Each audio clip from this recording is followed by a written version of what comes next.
Afghanistan Update, next on International Focus. The Institute of World Affairs at UWM and Milwaukee Public Television present International Focus, a global magazine linking Wisconsin and the world.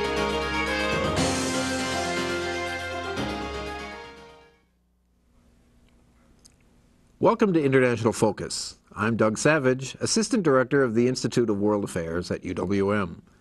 For the last 5 years, American involvement in Iraq has dominated the foreign policy agenda. In the next U.S. administration, America's other war, in Afghanistan, will likely assume greater strategic significance. The U.S.-backed government in Kabul has yet to assert control, and recent high-profile reports have warned that a lack of political progress and economic development, combined with a resurgent Taliban, may yet turn Afghanistan into a failed state. To pull the nation back from the brink, a number of governments and NGOs are working with Afghans to develop critical political and economic capacity. Our own IWA director, Rob Ricigliano, is among the practitioners trying to assist Afghanistan in its transition to stability.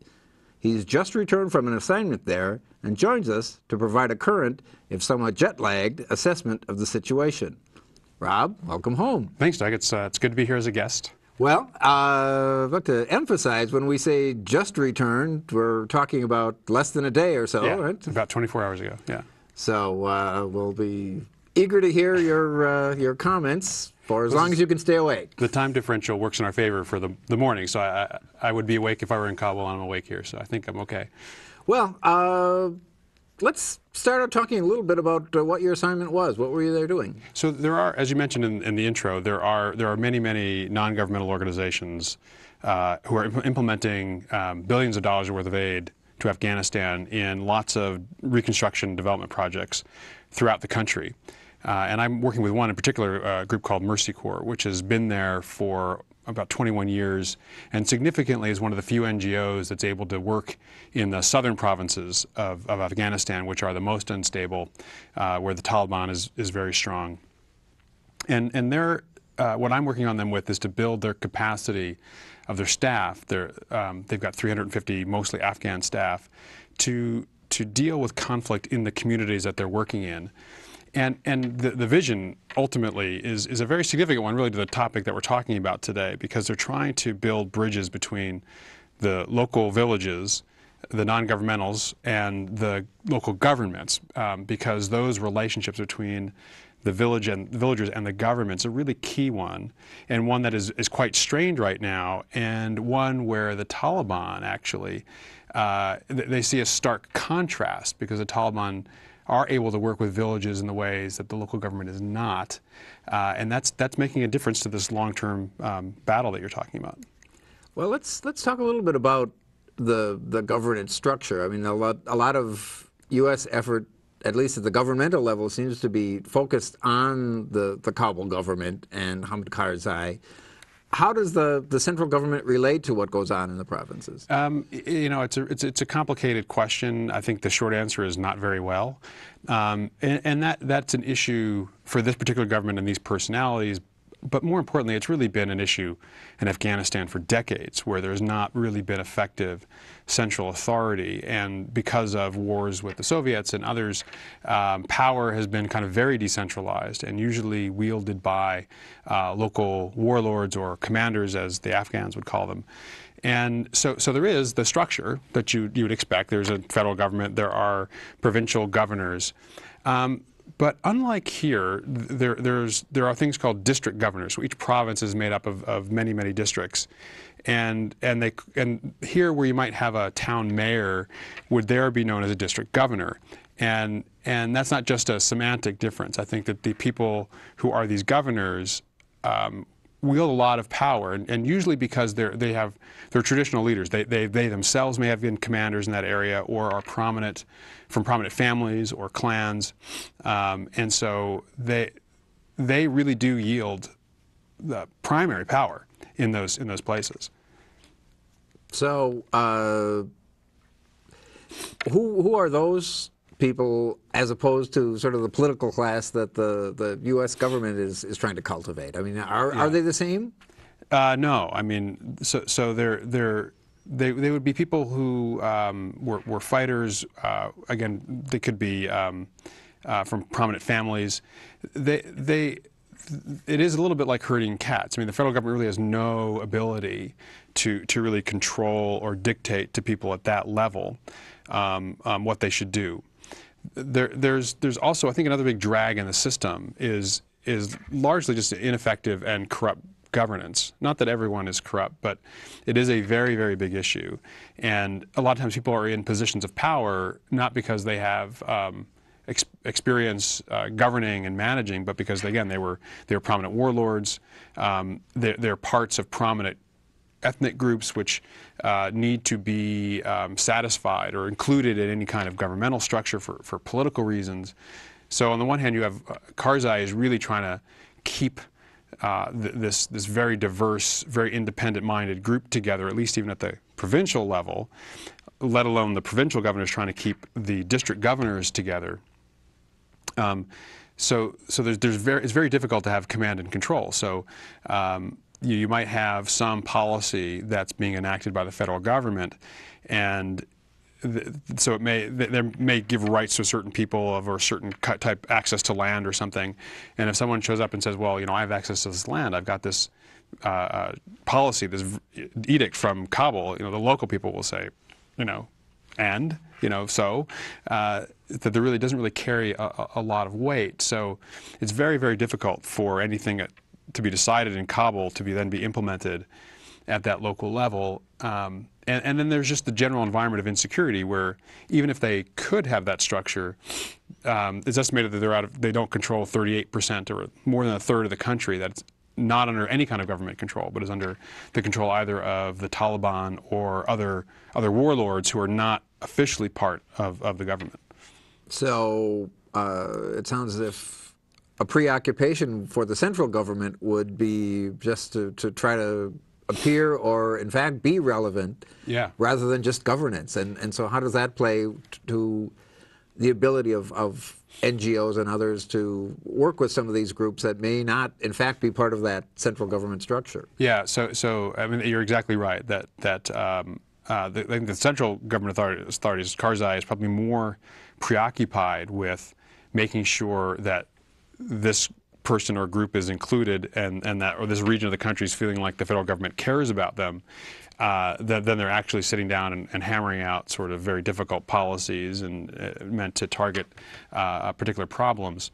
So that is a very big preoccupation for the government. And then from the non-governmental side, of course they have to abide by whatever policies there are, but they spend a lot of time either trying to engage with provincial or district level or village level governance, or largely they're able to implement programs without them. They don't need to necessarily engage. They're more important. They have to get the support of the community. They are, in many cases, the non-governmentals are building what they call community development councils, or in the Afghan word would be a shura, a local shura of prominent people in the community, respected elders and so on, whose job it is to take charge of setting development priorities for that village. And those structures, when they work, are very successful at getting buy-in and ownership of the local communities. But the government will also then feel sort of ignored or left out because they're not included in those structures, but feel like they should be. So there is this tension where they can't necessarily work with the governments, but they can't work outside the governments either, because that also causes a problem. So is the problem structural, or is it we just don't have the right people in the central government? Yeah, I don't know that we could have the right people in central government. I think it is probably largely structural as a problem. In that, it's like any of these situations, whether it's Iraq or Afghanistan or Liberia or wherever, that democracy, governance really has to be built from the ground up. You need the national level, but people get legitimacy and they get traction, if you will. They start to solve problems at that local level, and then it's sort of, you build on top of that versus trying to build the the structure from the top down. You get the right person, and usually maybe there is a right person, if that, and then you get the right people at in the ministries and in the parliament and at the governor level. It's very difficult to do it that way. At best, I think that those structures can keep people from leaving the game. So certain groups are included in the government. They get their share. But in terms of really getting something done, it's really got to be done at that local level, and that's also where you don't have a lot of capacity for people who are experienced in running a local government or doing development. So that makes it. I think it's a structural issue, and then within those structures, it's a capacity issue. Just where they're just a dearth of people who are. Have masters in public policy, who can actually deal with a very complex situation. And we haven't talked about the insecurity situation, really, and that also is there. I mean, just the development question is one, but how do you do that in an environment in most parts of the country that's very insecure? And it sounds as if perhaps the NGOs would be better equipped to do that sort of bottom-up. What is your experience with other governments, be it American or others, working at that sort of retail level on the ground? They have in Afghanistan something they call provincial reconstruction teams, and largely those are associated with the military. They're not necessarily staffed by military people, but that's their base of operation. That's how they get those, the access they have. And these PRTs are sort of supposed to do that. I mean, they have a very broad mandate to build governance and do reconstruction. But the PRTs are not really able, I think, to engage with communities and engage in local populations in the way that you need to really build buy-in and to really do longer-term development. I mean, they can do some sort of splashy things. You can put some money in here or there.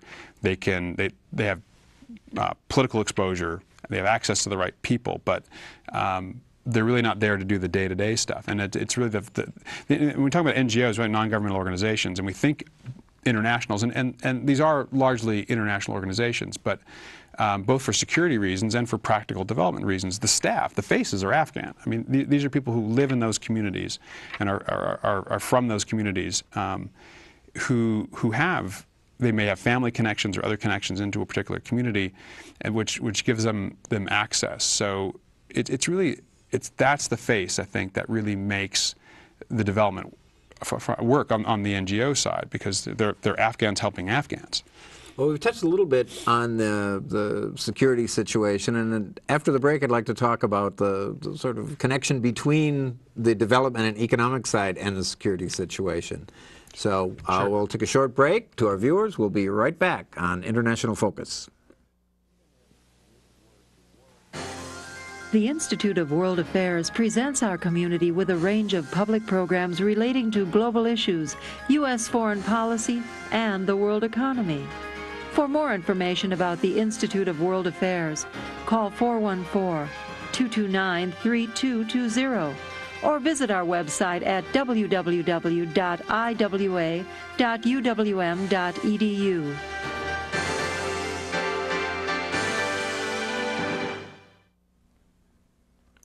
Welcome back to International Focus. We're talking with Rob Ricigliano, who's just back from Afghanistan.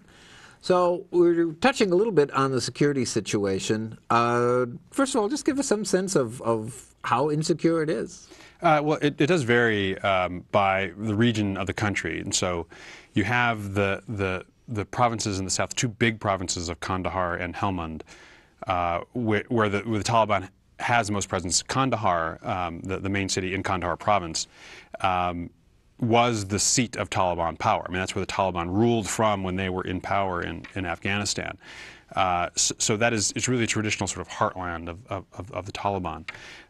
But they've established bases and control in rural areas in various parts of the country now. And so they are in the north, in the east, and in the west, as well as in the south. And in particular, there's a province just outside of Kabul where they really do very publicly flaunt sort of their control of the rural areas. The Taliban are not in control of major towns or cities, but they do control these rural areas. And their strategy, I think, is much more of trying to bring security and solve the kind of small everyday problems that communities care about.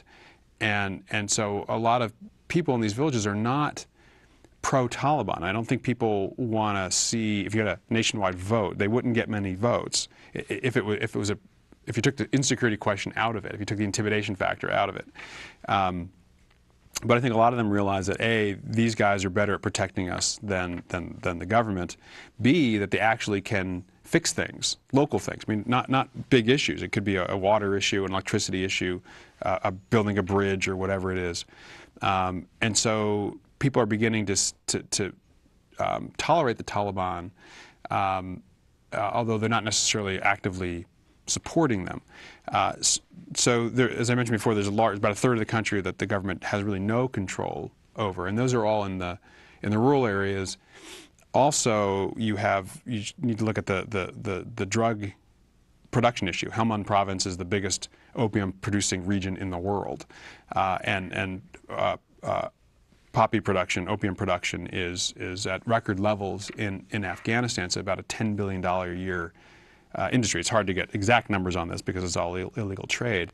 About 40% of that is thought to be funding the Taliban. So if you do the math, I mean, that's $4 billion, which probably is rivals, if not is more, than the actual international aid that gets so pretty to good these communities. Budget. That would be a very good development budget. And has that always been the source of Taliban's livelihood, like going back to their inception? No, I mean it represents actually a very stark and tactical turnaround on the Taliban's part. I mean, the Taliban, when they came into power, were given lots of support from the West because they were effective in eradicating poppy production, and had largely eradicated poppy production because, again, for religious reasons. I mean, this was anti-Islamic in their view, and so they took their tactics are very, very harsh, and they were able to reduce poppy production. Since they've come back, they have not said to the local villages, I should go back, after they were kicked out of power, immediately the poppy production came back. So when they were trying to reassert control, they made the tactical decision to not to alienate the local population by saying, both you have to tolerate our rule, which in some cases is very harsh, and you have to get rid of poppy production, which is your means of livelihood. So they decided not to oppose poppy production. And as a result, the poppy production has really continued unabated and has become a major source of funding for them. And so are they then seen as a source of sort of public works at the local level then? If I want the electricity to go on, are they more likely to deliver than the government? I don't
is a very big issue. In fact, that's the sort of the fundamental issue for many folks who just, they want to be able to eke out a meager living without having the threat of being killed or in the process. Well, it's a policy decision we have made in many parts of the world where if there's a group that we consider unsavory, despite the fact that they are really delivering at the local level, we have to keep them isolated and we can't bring them in. Is there any likelihood or scenario in which you could see the Taliban being brought into some official structure? This is also a really complex question. I think in places like Iraq, I think the biggest factor that's led to the reduction of violence has been the U.S. being willing to negotiate with people that were fighting them. And those people have joined the government. They provided police forces and other security services and local governance. In Afghanistan, I think that there is a lot of potential for that. Unfortunately, there's a real split between, I think, Afghan attitudes toward that and Western attitudes, I should say. So the West is split. So you have the U.S. saying no negotiation with the Taliban.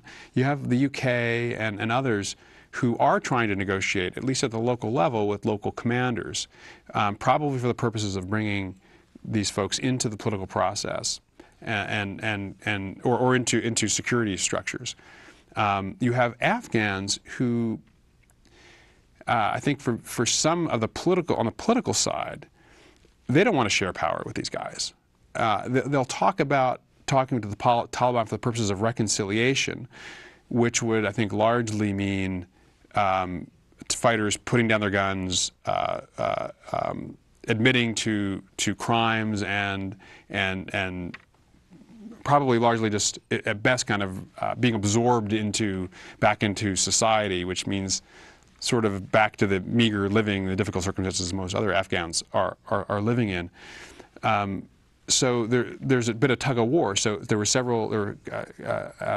two British diplomats, one working for the UN, one working for the UK, who were expelled by the Afghans for negotiations with the Taliban, because largely they were saying they were sort of doing it in an unauthorized way.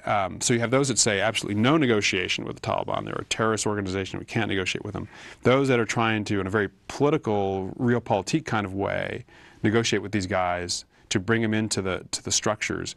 And then you have some Afghans, private Afghans, who don't want the possibility of bringing these guys into the political process and really want them just to, put their arms down and melt back into society. So it's making it very, very complicated to negotiate with these guys. Well, and in many situations, we tend to think of these groups as monolithic. So are there sort of shades of gray within the Taliban movement? People, in a lot of the communities, especially in the South, where they've had a long history of dealing with the Taliban, they're very practical. I mean, these are not folks who are sort of pro or necessarily anti-Taliban. They're probably more anti than pro.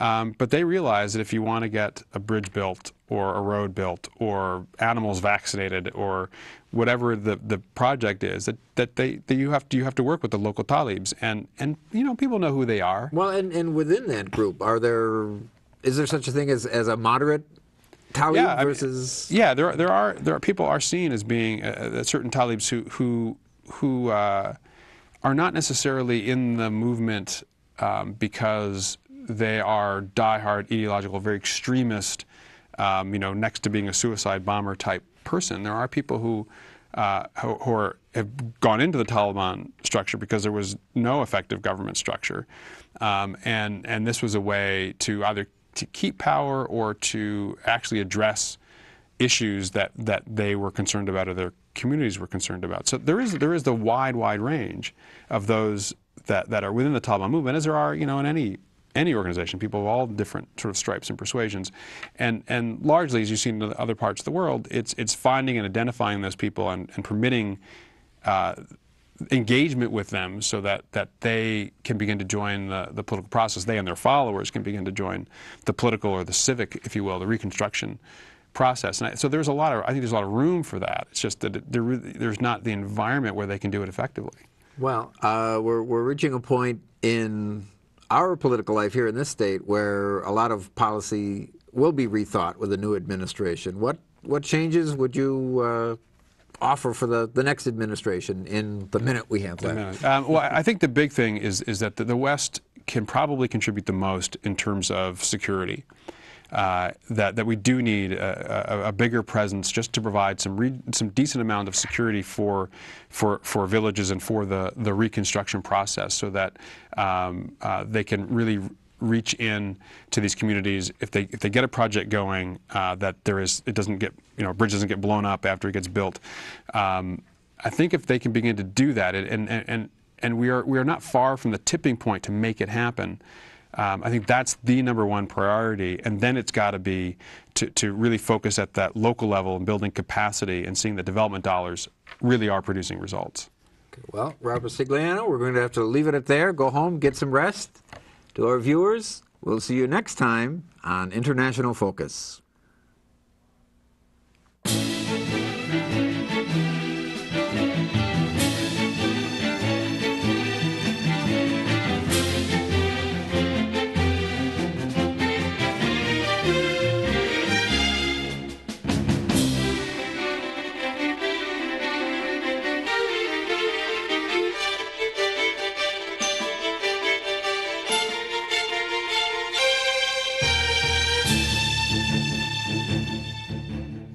For information about the Institute of World Affairs and its many programs, or to become a member of the Institute, call 414-229-3220 or visit us at our website.